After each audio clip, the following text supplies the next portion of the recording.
awal bagaimana Jawa itu dibentengi dengan Islam. Jadi nanti saudara kalau jadi bupati jangan diganti loh ya, masjid diganti yang lain. Ya. Ini tata kota di Jawa itu selalu masjid, sampingnya kantor wali kota, kantor bupati, depannya alun-alun, sampingnya pasar, depannya penjara. Nah itu ya. Kenapa masjid? Karena manusia begitu bangun tidur kemudian berzikir sholat subuh, maka harus ada tempat berzikir. Nah ini kompleks pesantren Muhammad ya, harus ditata seperti itu. Satu tempat berzikir, sudah ada masjid ya, ada masjid. Yang kedua, tempat berpikir. Jadi berpikir, kalau berpikir selesai, kemudian berpikir. Kantor bupati tempat berpikir, memikirkan rakyatnya, memikirkan umatnya, bagaimana maju, bagaimana sejahtera. Kantor bupati. Tetapi berpikir aja nggak cukup, berpikir aja nggak cukup menusuk. Harus yang ketiga, apa? Bekerja. Di mana? Di pasar. Nah itu ya, di pasar. Sesuai dengan semangat hijrah. Ketika Abdurrahman bin Auf hijrah dari Mekah ke Madinah, kemudian Abdurrahman bin Auf sebagai orang kaya, tetapi ketika hijrah harta ditinggal di Mekah sampai Madinah itu sudah tidak bawa harta lagi. Kemudian kaum Ansor Madinah menawari, silakan separuh harta saya kamu pakai untuk hidup di Madinah. Apa kata Abdurrahman bin Auf?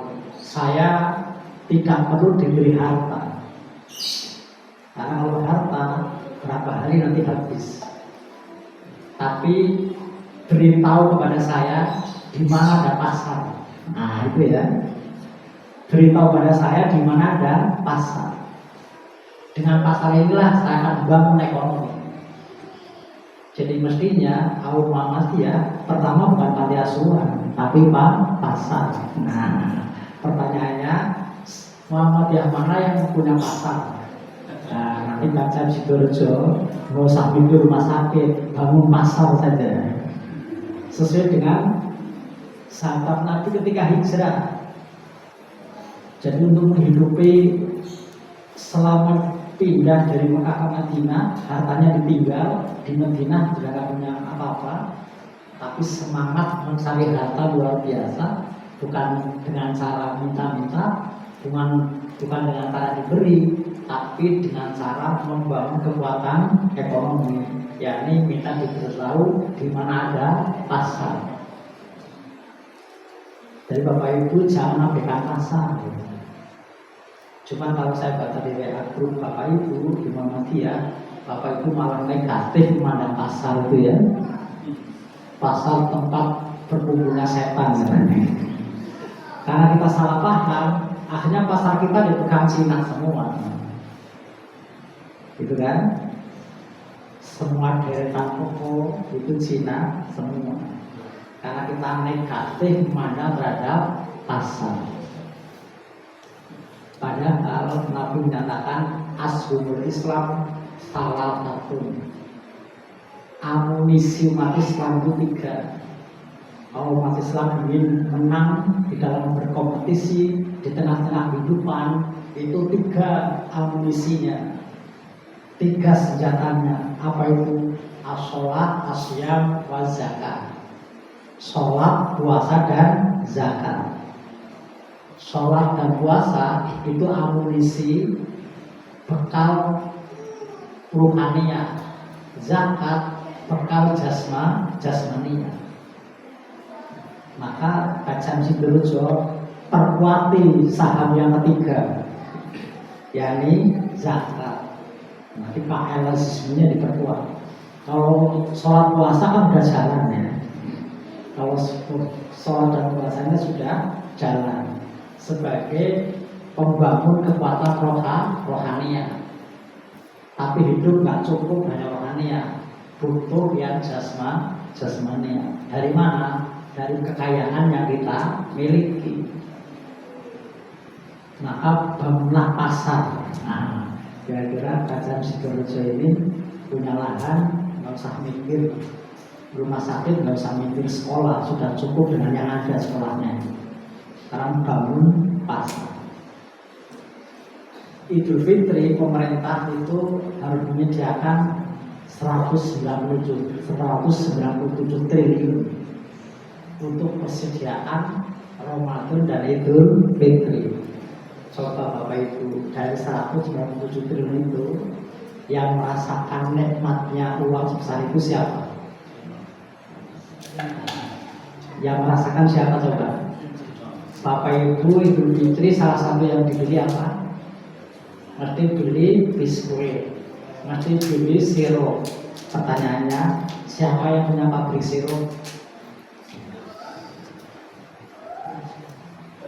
Semua rumah tangga umat Islam Idul Fitri semua punya sirup. Pertanyaannya, sinten sih nggak ada pabrik sirup?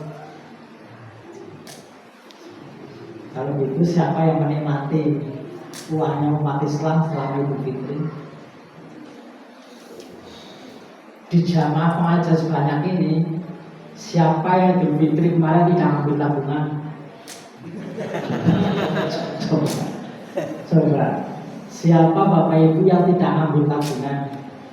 Pertanyaannya, Bapak Ibu ngambil tabungan untuk apa? Beli baju. Siapa yang punya pabrik baju? Untuk beli sepatu. Sepatu yang Bapak Ibu apa mereknya? Pertanyaannya, siapa pemilik pabrik sepatunya?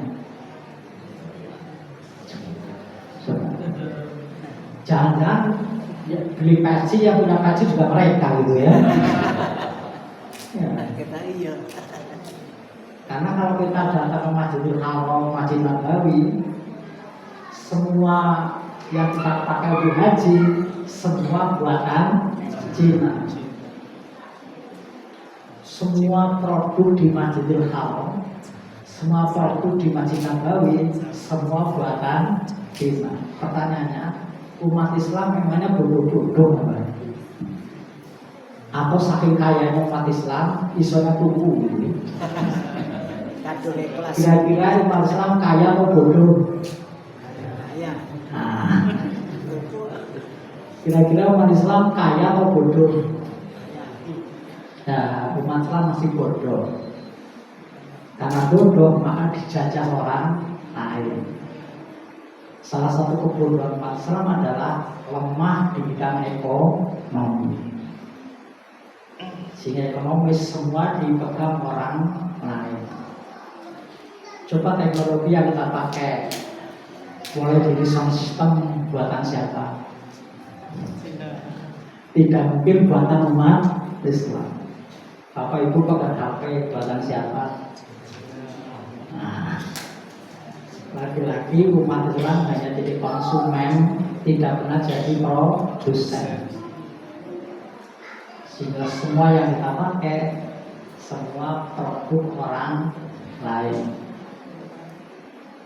Maka nggak usah heran, karena bodohnya umat Islam ya dijajah oleh siapapun, namanya orang bodoh. Akibatnya memerdekakan negara yang sudah bertahun-tahun nggak bisa-bisa. Buktinya apa? Kita sampai sekarang ini belum bisa memerdekakan Palestina. Menjadi satu-satunya negara yang belum merdeka di dunia, ya Palestina. Bayangkan, sudah tahun 2024 belum merdeka coba. Aneh kan? Sudah tahun 2024 Palestina menjadi satu-satunya negara di dunia yang belum merdeka. Padahal Bapak Ibu, amat menyedihkan negara yang belum merdeka. Karena apa-apa nggak boleh, apa-apa diatur oleh penjajahnya. Sampai Mbak Tuan masuk aja nggak boleh, dicegat oleh Israel. Akhirnya kelaparan. Dan kita nggak bisa apa-apa. Kita bangun rumah sakit ya dibom, gitu. Kita bangun rumah sakit juga di bom. Kita demo nggak ngaruh, nggak ngaruh. Sehingga menyedihkan. Kita nggak tahu kapan Palestina bisa merdeka. Dan negara kalau belum merdeka nggak boleh pegang senjata, Bapak Ibu.